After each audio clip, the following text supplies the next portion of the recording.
I pledge allegiance Allegiance to the flag to the of the flag United States of of the America, United States of to America, the republic to for the which it republic stands, which it stands stands, one one nation, nation, under God, under God, indivisible, indivisible, with liberty liberty for all. and justice for all. for all. Thanks, Teddy. How's the weather in Antigua today? It is beautiful. There's not a cloud in the sky, a little warm. We're at around 85. Did you get power back? I heard you lost We power did. when the hurricane came through. Okay, good. We did get a hurricane. We had a tropical storm, and That's right. we lost power for a little while. It was kind of weird. Luckily, we got generators. A lot of rain, which is very much needed, and everything is beautiful and green. Clear blue sky today, and I must confess, I just got out of the pool just in time to get on the call. And I'll probably go back in as soon as we're done. All right, well, thanks. So as I was saying, we tried a little new concept today. Hope you enjoyed it. Let us know in the chat. Give us some feedback. We're trying some different things to try to keep it interesting and make each week a little different, catch you guys off guard maybe. So what I would like to do is, we haven't done fines in a while. I'd like to recognize a few members this week. Callaway Robertson joined the Grandparents Club again. Callaway, can you give us the name? I know it's 5 names. Our son and daughter-in-law have a new son 4 weeks ago today, and I'll say it slowly. His name is Thomas Callaway Middleton Robertson V. So I made it a larger gift to the Grandparents Fund and the Cap Ingalls because I thought there were a lot of extra names. We appreciate it. Jim. Thanks, Callaway. Scott Brown also shared the news that his oldest son is planning on getting wed next October, 2021, not this October, but 2021. And we have several riders I know in the Pelotonia this year. I know it's the virtual, but I know people actually rode. So congratulations to Dwight Hurd and Jackie Cooper, who rode 888 miles, and John Davis, who reached over 700 miles this year. So there may be others, but those are the ones we know about. So if you have dirt on people or recognition for people, please let Scott and I know. We'll make sure we get it in one of the meetings each month. So we appreciate everybody, and congratulations again. All right, we're going to jump right into it. I'm going to ask Kathleen Locke-Rowan to introduce our speaker today. Kathleen? Okay, thank you, Chip. Good afternoon. At this time, we'd like to ask you all to please check again to make sure you've muted your microphone on your computer before we begin the program. I'm happy to introduce Yaromir Steiner as speaker today. If you were a member of this Columbus Rotary Club in the late 90s, you may recall that the announcement for the grand design of Easton Town Center was delivered at our meeting. We actually convened that day at COSI with members of the media present. It was very exciting, neat venture for Columbus. Easton Town Center celebrated its 20th anniversary in 2019. Our speaker today is Yaromir Steiner, who is founder and chief executive officer of Steiner and Associates. This is the firm that was brought to Columbus to co-develop Easton Town Center, along with Georgetown Properties and L Brands. Steiner and Associates currently manages Easton Town Center. Mr. Steiner was born in Istanbul, Turkey, and was educated at the University of Toulouse in France, where he earned his master's degree in civil engineering and a postgraduate degree in business administration. With the groundbreaking Cocoa Walk in Miami, Florida in 1990, Steiner and Associates has introduced dining and entertainment uses into retail environments and has developed more than 7 million square feet of mixed-use real estate in Florida, Ohio, Wisconsin, Missouri, and Virginia. These projects represent some of the most iconic, innovative, and influential retail and mixed-use environments in the United States, and have significantly impacted the urban, social, and economic landscapes of their respective communities. Mr. Steiner is passionate about the special role that retail, dining, and entertainment play in urban planning and placemaking in pursuit of healthy and prosperous communities. Mr. Steiner has been highly active in civic and charitable organizations. A veteran of the French 11th Airborne Division, he has served as president of the French American Chamber of Commerce in Houston and as president of the Coconut Grove Chamber of Commerce in Florida. He's also served on numerous professional, charitable, and academic boards and is a member of the International Council of Shopping Centers and the Congress for New Urbanism. Most recently, he was chairman of the Columbus District Council of the Urban Land Institute. We thought there was no one better to provide us with insight into the retail experience in the age of COVID-19 and for the future.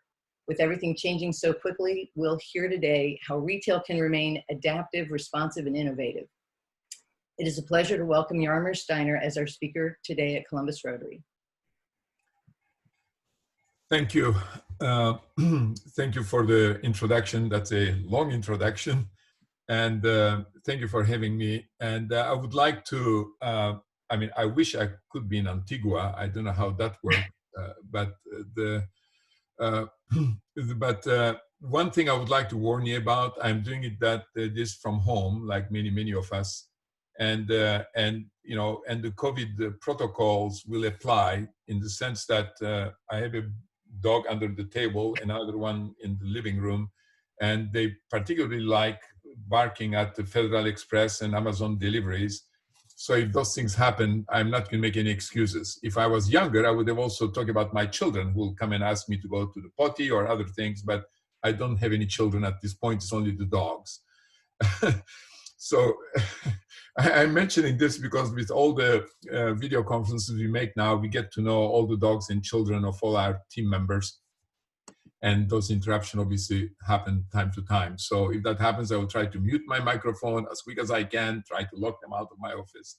The best we can. So far, so good. So thank you for the introduction. So I really appreciate also for Jen Peterson to, helping me with this and organizing this, and also giving you some ideas about the kind of things we can talk about. And so I hesitated between, if you want, tactical issues about what does a center like Easton do, has to do when COVID arrives, and then or more strategic discussions about what is the long-term transformation of retail and what kind of impact COVID had on it. So I'm going to try to do both, but in a very quick basis, because I think I need to stop at 12:30. What's the time limit, Kathleen?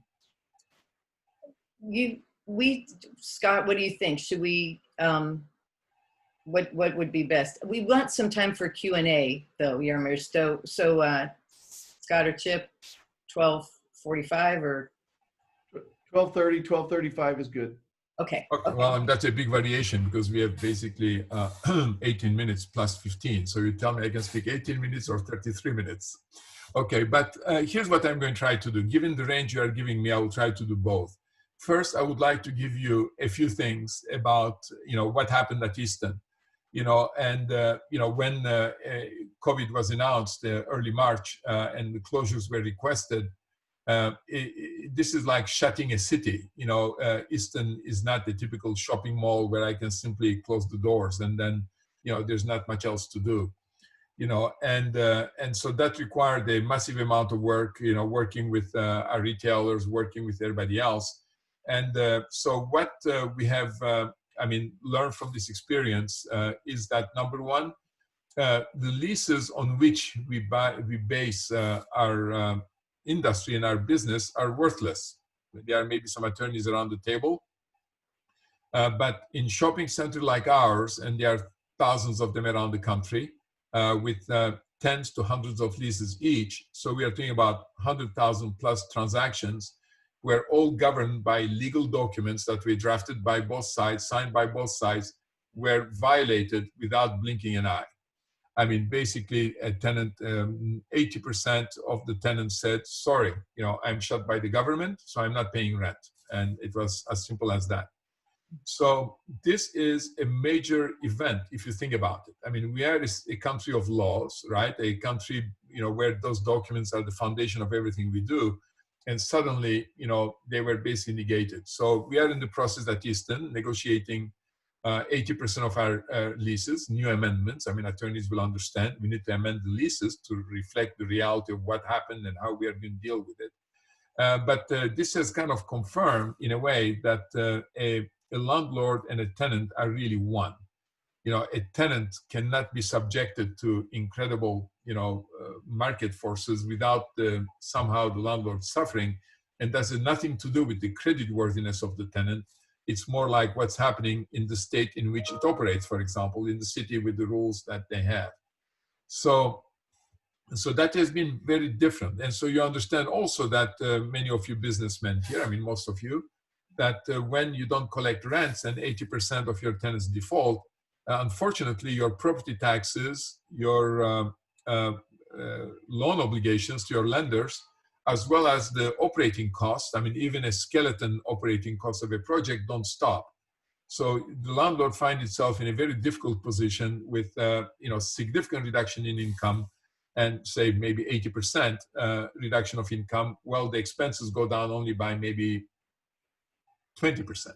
So, I mean, there's a disconnect. So that has been the biggest challenge. And that basically required that we work very closely with our tenants, and we understand their circumstances and see how we can help them operate.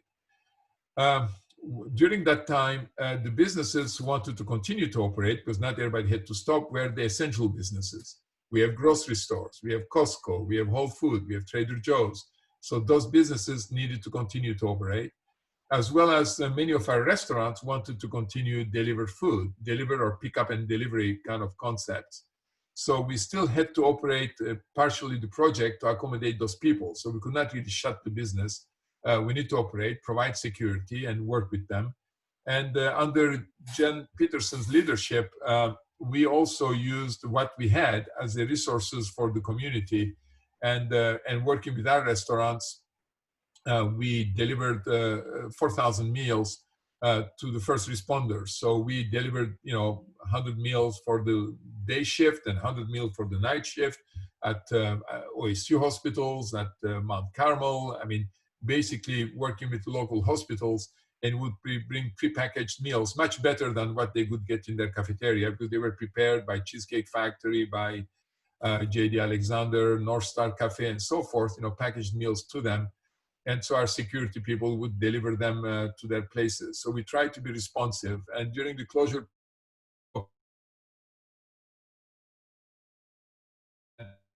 in their cars, and so people all cocooned in their homes were able to come out in their cars and see Easter Bunny with their children and things like that, to try to put some joy to them. So we tried to basically, work with them.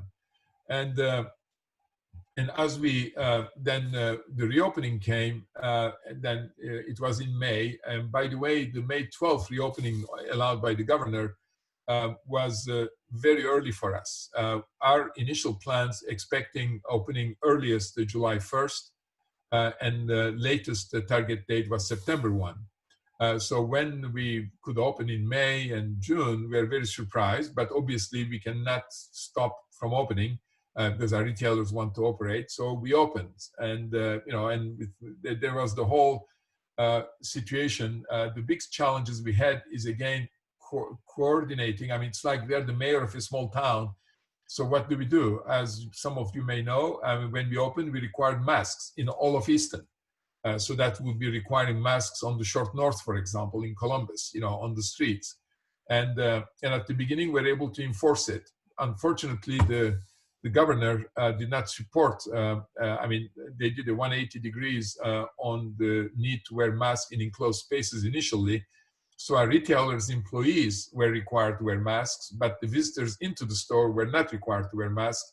And that was a problem, and frankly, the lack of coordinated, firm leadership, that allows us to follow those rules were not always existent. And so we are one of the few shopping centers with almost 40 security officers. So we are better equipped than many to enforce our rules. And if people do not follow those rules, we simply trespass them. And we have the right to do that. But that was very uncomfortable. It's like you hear that in the news when Walmart has to enforce, mask wearing rules, their employees trying to enforce it. I mean, it's very difficult. You really want accompanying laws, so you enforce a law rather than establishing your private rules in operations. And then, when we opened, obviously, then we had also Black Lives Matter movement came on top of that.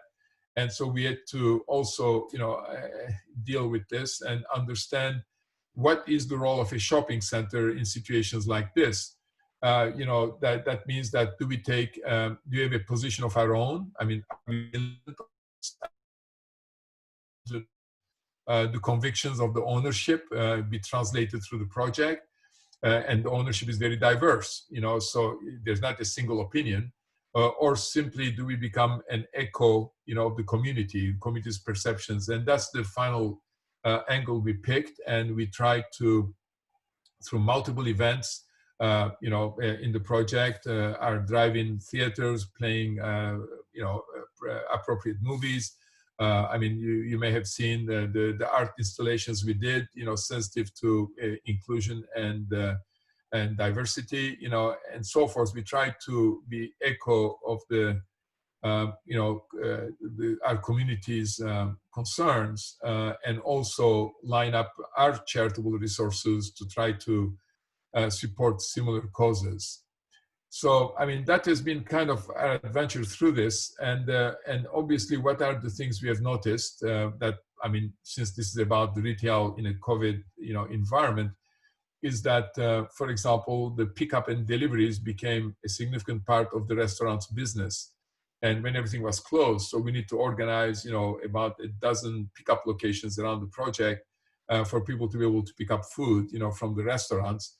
And even our retailers wanted to do the same thing as well. I mean, especially, the retailers who serve, essential, businesses. And I believe this is one of the changes we are going to see staying with us, where at least in the essential businesses, that is grocery store type businesses, we are going to find that pickup and delivery services are going to be here to stay. So, I mean, I can get into lots of little details, but I mean, that was kind of the preoccupation of a major shopping center owner during that period. I don't know if Jen is listening, but if she's listening, I'm sure she's thinking, well, he forgot to say this, he forgot to say that. I mean, lots of things, happened, through this period. But frankly, I mean, since Rotary Club is a club of business people, and the biggest challenge was the financial one, when basically you have a massive default of your income sources, and then dealing with lenders, to find the counterpart of that. And we are really a perfect example of that, because we had three lenders, a CMBS, a life company, and then a commercial lender. So the whole gamut. So we had to work with that. That was the first preoccupation. Then it was operating the center, under quarantine, that is putting in hibernation. Well, we had some businesses open, some businesses closed, and we need to make sure the place was safe and secure. And then reopening it and to try to contribute to the well-being of our community. I mean, even during the quarantine, with our food services, doing activities for the children, and now, with our strolling musicians, and, and I mean, we have our hero, who basically, tells you, just wear your mask, just do it, and, try to contribute the best we can to, community's well-being. So that has been basically what Easton has done. Now, if we want to elevate the conversation to a higher level, and say, what is the impact of COVID in our industry, in the business, in the retail work? What's the future looks like? One thing I will tell you, I don't think COVID created any new trend. COVID has been simply an accelerator of trends. That means that things were happening before, and things we're expecting to see happen over the next 5-6 years. Now the same levels will be achieved maybe in 2-3 years instead. For example, issues like food delivery and so forth, was already happening. I mean, we're ordering food from Kroger or Myers, before COVID. And now we order more of it during COVID. And I think more people discovered the convenience of it, and then more people are going to use it going forward. So that's simply an acceleration of something that was already happening. And also the other things are happening as well, like, for example, the online shopping the online shopping increased drastically, and it's going to be here to stay. And but online shopping was accelerating before, so nothing really new. It's just more of it is going to happen a little bit faster. But also, what's interesting is, online shopping, like say Amazon, used to be a price leader when they started 10 years ago. Today, Amazon is not a price leader anymore, is losing more and more that the best place to buy things notion. It becomes a convenience. With this crisis, that was proven even further, because not only they were able to absorb the distribution cost, but they even delivered their record profit, because, I mean, they did not care about the prices. People were basically want the convenience despite the price. Another thing also we are we are seeing is that the DNBs, digital native brands, or DTCs, we call them, direct to consumer brands. These are the pure players in the space. Now they're realizing they need more brick and mortar, because they saw the limits of the ability to develop a business without having a physical presence. That was already becoming clearer to them as we're moving, but it became glaringly obvious now that they can be able to operate without some kind of a brick and mortar presence. So in general, I'm giving you those quick examples about saying that the crisis, or the COVID crisis, has been an accelerator of the prior trends that were already out there. So let me then try to give you maybe a big picture about what are the big trends that this COVID crisis accelerated. Retail is changing. Retail business is changing. Consequently, the shopping center business that is dealing with retailer is changing as well. Retail is changing. That is maybe okay. We buy certain things online, certain things at home, but how does that then impact the shopping center business? Because more you buy online, less you buy in the shopping center. So what does it mean for the shopping centers going forward? And my expertise obviously is more in the shopping center than actually in the retail itself, in the retail activity itself. So what are the fundamental trends shaping retail in our country? There are three things I'm going to mention. One is the internet, the technology.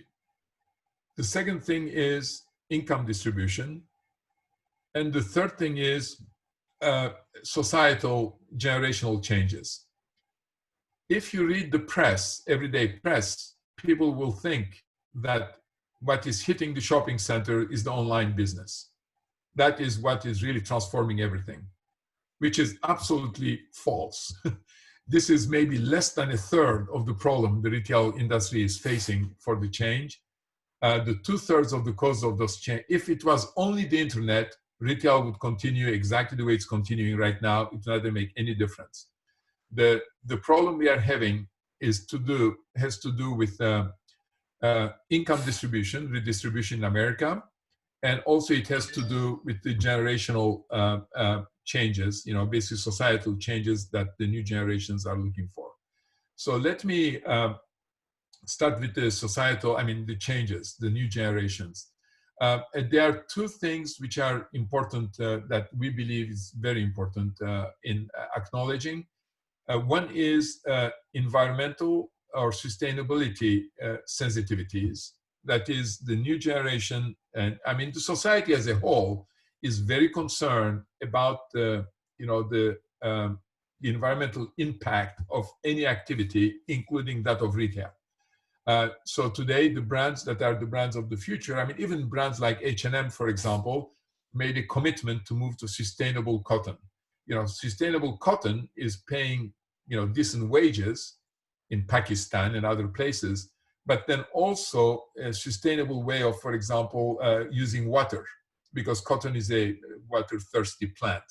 So now there are retailers who are basically exploring how to get sustainable cotton in the way they make their clothes. Or you look at someone like Levi's who makes jeans. As you know, the coloring process for the jean, the blue jean, requires lots of water. And for example, Levi's is one of the companies who totally changed their methods and reduced their water consumption by almost 90%, still giving you the same jeans. So these kind of issues are concerning our young generations. Like if you go and buy a cup of coffee at Starbucks, what happens to the cup? You know, well, is it recyclable instead of styrofoam? I mean, okay, that's first conversation. But then is recyclable good enough? Because half the recyclable, especially in Central Ohio, goes to dumpsters, I mean, to the landfill anyway, so nobody's recycling anything. So, you know, shouldn't be going to the old milk bottles, you know, you put the empty ones in front of the house, the milkman takes the empty ones, gives you full ones, or like in Germany where you recycle all the glass containers and things like that, you pay for them when you buy the goods and you get paid back when you return them. I mean, this is the kind of issues that preoccupy our generation. I mean, if you went to Chipotle, for example, I mean, they would tell you that I mean, all their beans are sustainably produced, but the porks are only halfway there, but they are trying to make an effort in that direction. Those kind of concerns are underlying right now the next generations, and a shopping center cannot not take into account those kind of issues, or retailers. So retailers are doing their part, hopefully, and we are doing our part, and that's changing totally in the way you have to do business. I mean, to give examples for Easton, for example, I mean, we are in a process right now that within the next 3 years, our energy consumption, which is about 50 megawatt hours, 50,000 megawatt hours, will be fully renewable. So we'll use only renewable energies. And we are going to have, you know, solar panels on the roof of our garages and so forth. Because, I mean, you're going to tell me, why do this? It will cost you a penny more per kilowatt, but it's a statement you have to make. The customer has to come and say, I like to shop there because when I see the Christmas ornaments or Christmas lights, it's coming from the sun or from, you know, wind energy. If you come to Easton today, you look at our plants, you know, we do all this summer presentation of our landscaping. All our plants are pollinator or bee friendly. We have no plants who are not pollinator or bee friendly at Easton. And the field, you will see it coming in the next few weeks next to Hilton, you know, you'll see growing. We are raising 5 acres of sunflowers because, again, pollinators love them, and we'll harvest them and then collect the grains and we'll give them to people, give them to the birds. I mean, so this is kind of like, how do you respond to environmental sensitivity issues? So that's one important trend. The second important trend for the young generations is the fact that they do not care about owning. I mean, you know, the sharing economy, right? That means that the younger generations have disconnected the use of an object from the need of owning it. For them, what is interesting, what is needed is mobility. Well, 20, 30 years ago, it was a license, driver's license, and a used Mustang, you know, that I own, you know, that I paid through my summer work. For the young generation, is some money, and then it's Uber. I mean, because I get the same mobility, I don't have to worry about owning a car and figuring out all that stuff, etc. So the notion of ownership going away, and they are interested in the experiences that come from those things. I mean, I say that I had a boat in Buckeye Lake, and I want to give to my son who lives in Wisconsin, and he concluded that it was cheaper for him to rent a boat when he needed it than having to worry about the boat and store it and operate it and things like that. I mean, this notion of, you know, we want the experience and not the ownership is very, very important. So suddenly, you know, the retail experience has to become very experiential. I mean, you know, it's not about acquiring the good, because if the online ordering can happen much faster, I'm perfectly all right with that. I will order online. Now, if the experience of buying it's much more interesting, then I'll go and experience and buy it, you know, in the place I get the experience. So these are generational changes who are impacting retail and killing certain brands and starting new brands, you know, and where we are going. The second area I want to mention is the income distribution. And the income distribution is very important to understand. I mean, it's tough to do that. I should have, you know, put something on the screen here. But the important thing is that, sorry, this is my, so the income distribution is very important. After the Second World War until Reagan, during the 35-year period, if you go to the IRS and you take all the American tax returns, the top 10% tax returns declared 30% of the total income. So the bottom 90% of the Americans declared 70% of the total income from after the war to about Reagan. And the bottom 90% of the Americans And I mean, you all are on the top 10%, I'm almost certain. But the bottom 90% of the Americans are the ones who live paycheck to paycheck. They spend most of their dollars. So, they basically spend their money beginning to end. And in today, starting 1980, there's even a slide. Today, the bottom 90% of the Americans who used to claim 70% of the total national income on the tax returns claim only 50%. And the top 10% of the Americans claim the other 50%. So the people who spend all their money, who are the customers of our malls, of our retailers and things like that, today have only 50% of the total income to spend versus 70%. That's a 30% reduction in relative term from 70 to 50. So what happened during the time? You can recognize it. Starting 1980 to today, what did we invent? We invented Costco and Sam's Club. We invented the power centers. Gap invented Old Navy. We invented outlet centers because we need to deliver goods to Americans. Now they need still the same 3 pair of jeans for less money than buying at Gap. So Gap did Old Navy. Then Old Navy was too expensive. You bought them at the outlet center. Then you bought them at Costco, So basically that was happening. So this, the disappearing middle class is the biggest explanation of what's happening even in our Columbus. Look at it. We had a city of 1.3, 1.4 million people 30 years ago, and we had 3 malls. Here we are, 30 years later, we still have 3 malls, and one of them, Tuttle Crossing, is about to die. So what is it? And Columbus went from 1.2 million to 2.2 million during the same time because there's a hollowing of the income levels in the middle of the country, and basically people are moving to the 2 extremes. Our Louis Vuitton does extremely well. Even after post-opening, we are doing 30% higher sales than last year. And then our Costco is doing extremely well as well. Thank you. So that's basically where things are happening. And then the middle categories are dying. This is the primary explanation of the big upheaval we are seeing in the world of retail. And then the last point was the technology. And then I'll say a few words about it. I mean, the most recent numbers will be different, but say a year ago, about 13-14% of non-GAFO sales were happening on the internet. But of that, in that 13% statistics, there were mail order catalog sales and things like that. When you buy things from a pharmacy, if you took out the pure retail players, the Amazons and others, that represented about 4% of the total sales. That 4%, it was mail order catalogs, 3-4%. Existing brick and mortar retailers, another 4%, and then pure players, 4%. So that 4% going to pure players is not what disrupted the industry. We could have absorbed that very easily. So that's why it's not the fundamental problem. Today, again, today the brick and mortar retailers do more of the online sales than the pure players right now. So, I want to give you kind of that big picture. So what are the consequences of that? I'm not going to have enough time, so I'll give you just one category only. The impact of technology and changes, are happening. For example, let's take the grocery business. I'm going to take that one in particular, how that is going to change. I can make a whole speech on this, but if you want, our shopping experiences are need versus want. Some of our shopping is for needs. That's the first dollars of any budget. And then the other half is for want. These are discretionary income purchases. The grocery store buying the eggs is a need-based purchase. Going to Louis Vuitton buying a bag is a want-based purchase.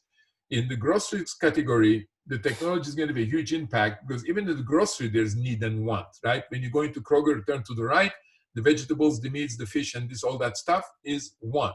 And everything which is in the shelves, in boxes, that's need. So they try to drive you through the want before going to the need. But what's going to happen is going forward, all this need portion of our purchases will be more and more delivered to home. You're not going to the grocery store to buy toilet paper. You can get that delivered, and even the cereal you eat every day, you can get it delivered. So need-based transactions are going to be more and more delivered or picked up. And then it poses the fundamental problem. If you pick that, so I stay home and there's a picker in the store who picks things for me and brings them home, a picker can pick 30 to 40 items an hour. So even if you pay them $20 an hour, my time is worth way more than $20 an hour. So I'd rather pay him the $20 and get him to pick it up than me spending an hour in the grocery store. For the need-based shopping, not the want. Want, I want to pick my own steaks, but that's different. So what happens is but many customers don't want to pay extra for the picker. I mean, they want to get their groceries now, but pay the same price as it is in the store. Well, solution, a robot, because a robot in a distribution warehouse can pick 300 to 400 items an hour versus the men who pick 30 to 40 items an hour. So one robot can pick 10 times more than people. So in the future, what we are going to have, I'm really going to conclude with this and then ask me questions.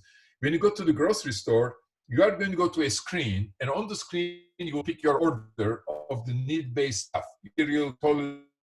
And then you will go to the want-based side of the store, pick your steak, and then pick your cheeses, and do your own kind of thing. And by the time you are finished, those boxes will be ready to pick up because a robot would have then picked up those things probably on the second level of the grocery store, in the shelves, and give them to you. If I order them from home, it will be the same thing. So the supply chain of need-based goods will happen at the distribution warehouse, automated vehicles, bringing them to automated delivery warehouses behind Kroger. Automatic robots will then put them in the shelves, and then automatic machines pick them from the shelf, put them in boxes for you to pick up or deliver to your house. So the grocery store business will entirely change over the long term, basically having a want-based portion, which will be entirely oriented toward, the discretionary spending merchandise, and then a need-based portion, which will be a warehouse. And sometime, and that's a longer conversation, but you can debate. I mean, can you have 4 need-based warehouses in Columbus rather than having, 42 Kroger stores? And yes and no. I mean, there's many explanations to it. But so, I mean, that's one of the changes that you're going to see happening here with the technology. I'm going to stop here. I mean, it's 41 to give you some time for questions and answers. I covered lots of areas and ranges of, subjects. So that was very good, Yaromir. We appreciate it. So I see Ken Ackerman wanted to ask a question.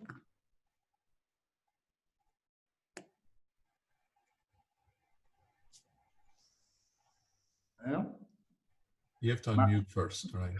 Not Ken. Is there somebody else? Ken? I'll ask a question. Yaromir, good to see you. Don DePero. Interesting the timing of you speaking this week. This happens to be the week of the retail summit that we produce with Franklin County and Big Lots and others. It's Thursday and Friday. It's a virtual event this year. You were integral in helping us out for several years on our retail summit. So we've got generational change because our children are shopping much differently than we do. In fact, during COVID, I made my first Amazon purchase for personal hygiene products, and it was interesting, and it came over several shipments over a couple of days, and it spoils you a little getting your stuff delivered to the house, to your door, and it's cheaper for the most part. Why do you think shopping malls, and Easton really is a consumer experience, will survive and possibly even prosper, where we're seeing a relatively new mall like Tuttle Crossing, as you mentioned, I mean, shrivel up. There are very few cars in that parking lot every day. Do you think the experiential buy, as you discussed, and do you think boutique retailers stand to do better as we move forward? Oh, this is not a simple question, but I mean, like they say, that's a good question. When you hear that, that means a tough question. The Easton is trying to mimic the urban fabric of the past, and the regional malls. I mean, I have a whole presentation on that, where a creation of the 1960s, 70s, which was a mistake of urban planning mistake. And single-use projects. I mean, it's a long story here, but I mean, again, after the war, 2 or 3 things happened which encouraged us to create malls. One was the Eisenhower Freeway Act. The building of the freeways were supposed to connect cities to fight the Russians, because he saw that during the war in Germany. And then we allowed those freeways to go beyond the loops and come to the heart of the city, making it easy for people to get in and out. So that was one. The second thing that happened in America is the FHA. When for the veterans, when the loans were put in place for housing after the Second World War, those were only available for new houses. So you could, as a veteran, you could put a few $100s down and basically borrow and buy a house. But if you are living downtown and you want to remodel your kitchen, for a fraction of the cost of buying a new house, there was no loans available to remodel your kitchen or your house. So it was easy to go in the suburbs and to buy things. And the last thing is, started in Ohio, is the introduction of zoning. Zoning was introduced in Euclid, up northeast. And in 1920s, it was first time uses were separated in urban planning. And because until then, the plans were done like by Pierre L'Enfant in New York, it's basically in Washington. So there were planners who planned the cities. In Euclid, in 1920s, they created zoning, separating the use into little boxes, industrial, residential, etc. Was challenged all the way to the Supreme Court. The developers lost. Supreme Court said that was the socialist time in America.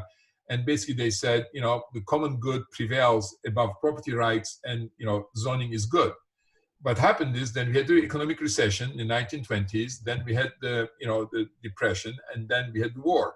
So for 20 years, the fact that you could zone a city was irrelevant.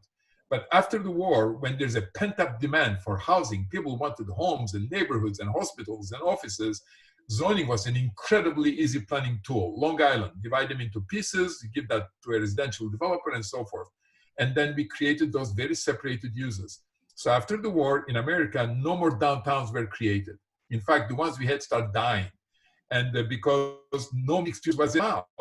Your own land was office, or it was for residential, or it was for something else, but you could never get them together in a livable environment. So those three things created basically the suburbanization of America and the creation of regional mall, single use, retail use properties, by themselves, which is an aberration. In the history of humankind of urban planning, there's never been single use environments like this over long term. So, but, it's like the homes in Long Island. So, America exploded. There was a need for buying goods, and a mall provided an air-conditioned, clean environments. Our mothers would put their high heel shoes and makeup to go to a mall. It was a big deal and so forth. That was then. And then, so what happened is years later, there's a new trend started, and I can explain why as well. But anyway, so people try to think like we do and try to create these environments. About 20 years ago, they are mixed use. There's retail, there's hotels, there's offices, there's apartments, all together in those environments. And those are much more organic environments and more responsive to the needs of the coming generations. So all the concepts were like mall, Tuttle Crossing, that's not a publicly, I know it's recorded, but might last a few years. The city of Dublin will have to make decisions about, okay, so now we have a big piece of land, very accessible, what do we do? And probably it's going to be a mixed use environment, it's going to be maybe a competitor to Bridge Park, to create a mixed use kind of a, urban kind of setting. That's what the future is. At Easton, although we say we are mixed use, we were light years ahead of everyone, 20-some years, 25 years ago when we invented Easton. But today we are behind. Our next effort is how do we make Easton into a neighborhood? That is, how to make sure that Easton is a neighborhood. If you say, for example, today, where's your home? I live at the Polaris. People look at you funny. If you say I live at Short North, oh, that's cool. So, or even, the East Side and things like that. So how can I do so that when you say I live at Easton, it has a good vibration? So, what does it mean? That's an hour-long conversation. So that's the direction we are going in. And the reason why places like Easton are going to survive and do well is because they are turned toward these future mixed-use urban environments with quality of life where hopefully you can live with lesser carbon footprint. Again, long explanation for a simple question, but. Okay. Yaromir? Yes. Hi, this is CK. Very interesting presentation. Thank you. You talked about the generation using transportation as a service. So there are even predictions about parking garages and parking lots will not be as necessary as it exists right now. Do you foresee repurposing these areas? Yeah, you guys are asking me very fundamental questions. I mean, if we had plenty of time, we can speak about those things for, I mean, already what Don brought up, what you are bringing up, I mean, my presentation, we could have taken 3 hours. So, yeah, what about automated vehicles and what the consequences are going to be? I mean, shared uses as well as, automated, driverless vehicles. The first idea is, I mean, we have designed Easton, and that's good urban planning allows that, to be very modular, that you can take a parking lot, build a garage on it, or you can take a garage, demolish it, and do something else on it. So the whole world doesn't collapse if one of those have to be converted. We looked into initially, because we built a couple of garages recently, if they can be designed to be convertible, because that's the thinking. It's very difficult to do that. I mean, there are some examples in Miami Beach, etc. They are cool, but they're not financially very feasible for 2 reasons. I don't know if you realize, but there are 3 things you need to do. You need more clear height. A garage goes 11 foot floor to floor. For anything else, you need to go, 12, 13, 14. So it gets taller. The second thing is you cannot have slopes. So all the ramps have to be outside the garage. So you have flat floors, which is not always easy. And the third thing is, I don't know if you realize, but the garage is the flimsiest of all structures. I mean, the live loads in a parking garage are 30 pounds per square foot. In a house, it's 110. It's like 3-4 times more than that. So in order to build a garage, to be able to take apartments, offices, any other use, requires that you structurally make it 3 times stronger than what it is right now. So all those things make that is not really very efficient. So the compromise we did at Easton, I mean, I know it sounds like exotic. We have a very complicated formula by which we determine the use of a parking garage, because our garages, like breathe. They fill, they empty, they fill again, they empty again. And we don't use the traditional zoning rules to make those decisions. We have our own very complicated formulas to do that. On those recent garages, we cut those numbers by 15% arbitrarily. We say we'll make them smaller because we believe there's going to be less use of people's individual cars.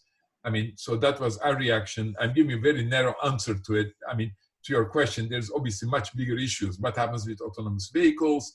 I mean, how do they park? I mean, there are kind of other conversations too, but. Thank you. Thanks, Yaromir. So there's a couple of questions about, are there good books or reading materials that come to mind that would examine the history of retail and the economic impact through the generations? Are there things that you read or have read that you would recommend to our Rotary members? I mean, I would recommend you on a bigger scale. There are 2 books I would recommend. It's not about retail specifically. I mean, I would be, please reach me. I mean, my email is available. You can contact me. I can give you very specific books. If you are interested about the history of the department store in America, yes. I mean, it's romantic, it's interesting, but if you want fundamental data, one book, there are 2 books by the same authors called Generations, and the other one is called The Fourth Turning. Generation and the Fourth Turning. That's a book who says basically that the generations, the baby boomers, the Gen X, Gen Y, etc., there are 4 types. And since the 1600s in America, they keep rotating. It's always the same cycle. And we are coming at a time of upheaval again, based on those books. And because, every time a baby boomers kind of pass the baton, like we are right now, my generation is doing that, it has been periods of instability, like the American Revolution, 76, 8 years later, Civil War, 1865, for 8 years later, 1945, the Second World War. And we are getting into 2020 is the same 8-year rotation. So that's an interesting book to read, which then gives you really the reaction of the generations. I mean, in every area, even, sexual pudor, I mean, how, you have Victorian sexuality, and then you have the 1920 sexuality. I mean, even those are cycles. I mean, we feel there is lots of, liberty right now, but you will see how it's going to get tighter again. I mean, these are all cycles. And that it's good to understand that, but then you understand what retailers have to do to be responsive. And the second book I would recommend is The Capital in the 21st Century. It's a kind of play on words by a French author, Thomas Piketty. And because Das Kapital was Karl Marx's book, obviously. So he made a book, he called it The Capital on the 21st Century. So it's kind of an echo to it, where he shows in this book, which is heavy reading. If you can go on Amazon, buy the 20-page Cliff Notes version of it. It was typical French. I mean, the guy is 700 pages, 200 pages of footnotes. So, I mean, your head will spin.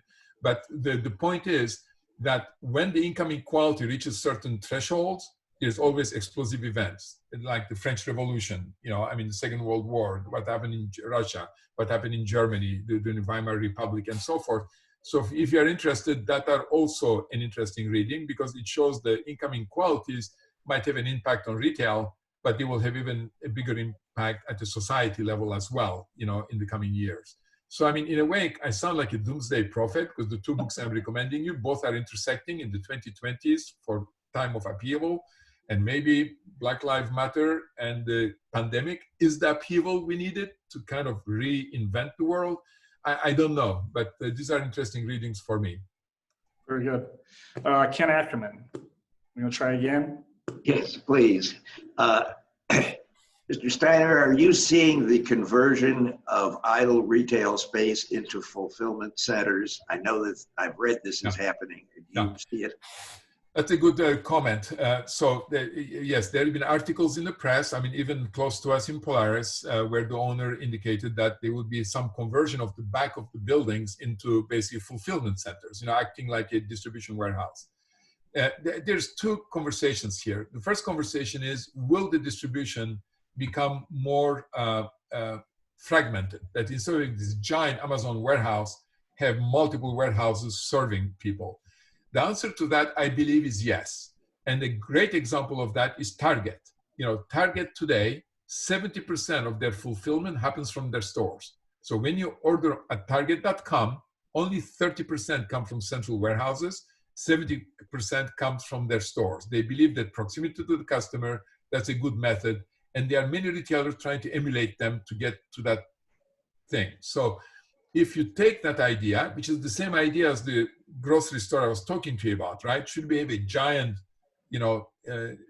warehouse selling cereals, that they deliver from the warehouse, or should we have the cereals in the stores closer to your home from which they get delivered? So I think we are going to see, in my opinion, a distribution of that. That centralization is not going to work for everything. On the other hand, though, is a mall the perfect vehicle to do that? I mean, I don't think so, because a warehouse, I mean, even an industrial warehouse, I mean, might be $20 a square foot rent or something like this. An old warehouse, I mean, the one Pizzuti builds used to be $5 warehouses per square foot. A shopping center, I mean, my top tenants pay way over $100 a square foot. I mean, so take a shopping center and turn it into a distribution warehouse. I mean, as a desperate solution at the end, yeah, it's possible. But I mean, over the long term, I think that we are going to have maybe, I mean, instead of having these giant Amazons, giant buildings, there'll be maybe smaller versions of them distributed in the neighborhoods. But I don't think a mall is the long-term ideal for that. Right. Well, Mr. Steiner, really want to appreciate your time today. Wanted to thank you. Wanted to thank Jen and Kathleen for setting this up. And we'll get you back on maybe in another year or two, and we'll see what's happened post-COVID.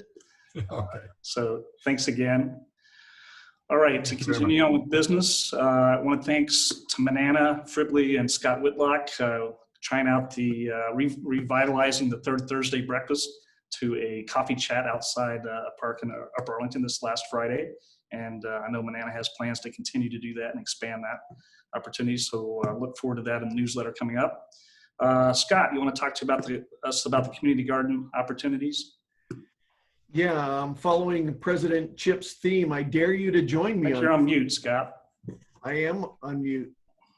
Am I still on mute? Is that better? Can you hear me, Chip?